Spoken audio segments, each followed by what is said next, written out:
Good evening, all. This Darth Ravage 07 coming at you today. Just want to say thank you to the 80 subscribers I'm now up to now on my channel, and it's a really nice break to switch from doing so many G.I. Joes and get a Transformer again.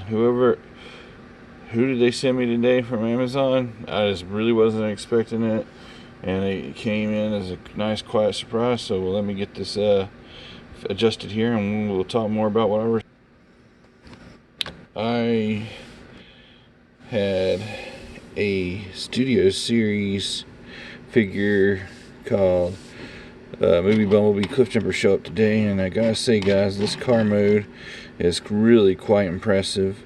Kind of curious to see now what they'll do for the Bee, if they'll do a straight repaint or do some more retooling.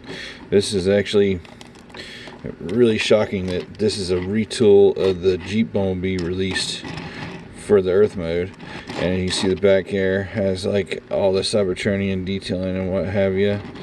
In my opinion, this is a really neat way to do a shell former and do it cleanly. All this is said on the side. He rolls really superbly. This is what he looks like on the bottom side. Everything kind of folds up and fits underneath in the shell. And I don't think I got that weapon in there totally correct to stow it, but it still doesn't come out. And everything does lock up like super nice. And it rolls, like I said, super well. This could have been, what they were trying to go for when they did the, War for Cybertron Bumblebee back in 2010. I guess this is another example of better late than never. And this also feels way much smaller than what it looked like in pictures. And so, anyway, I'm going to get this guy in a robot mode, and we will take a closer look at that, get some final thoughts in there. And this was number 64 in the Studio Series release. Thanks again for watching.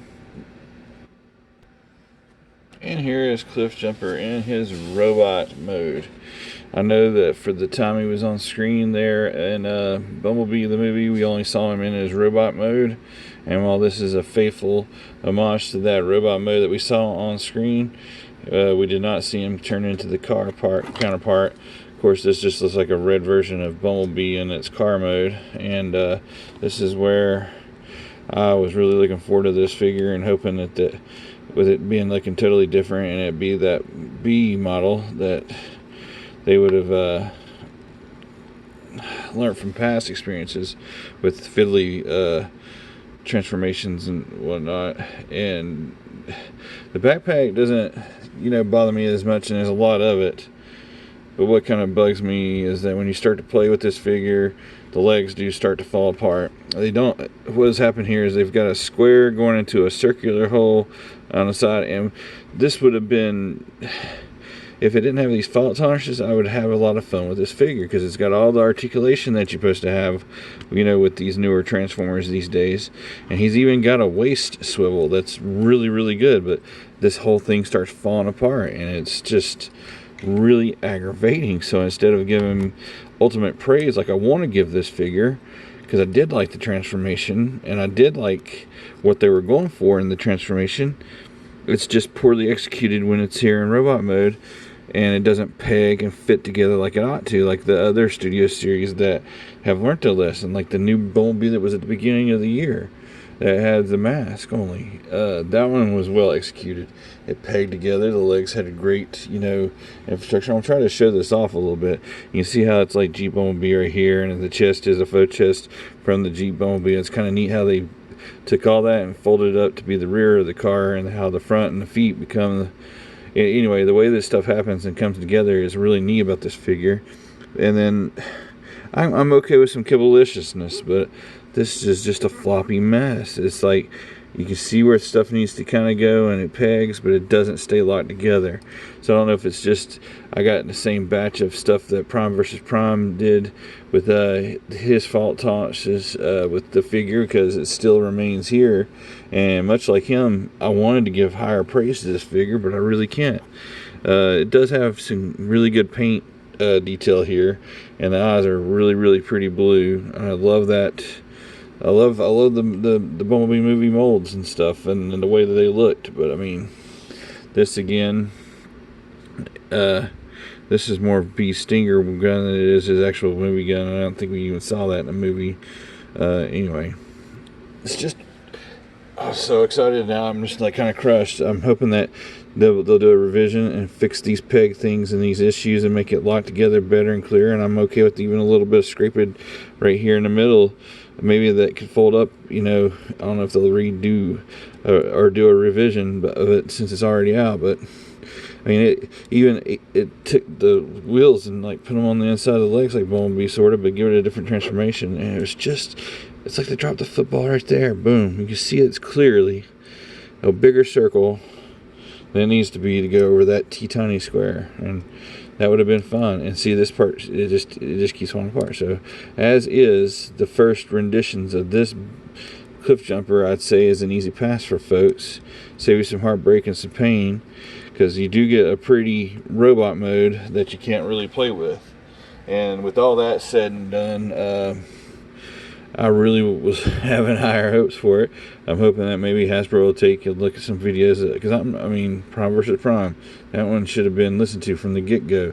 Tolerance is addressed, then release the figure. Anyway, as is, this is needing a little bit more doctoring there in the legs. I mean, it's got its ankle rockers, it's got his knees and his feet and his knees and his bends, but as soon as you start playing with it, I mean, and the head just looks a little bit funny. It's the same G Bumblebee head thing going on there.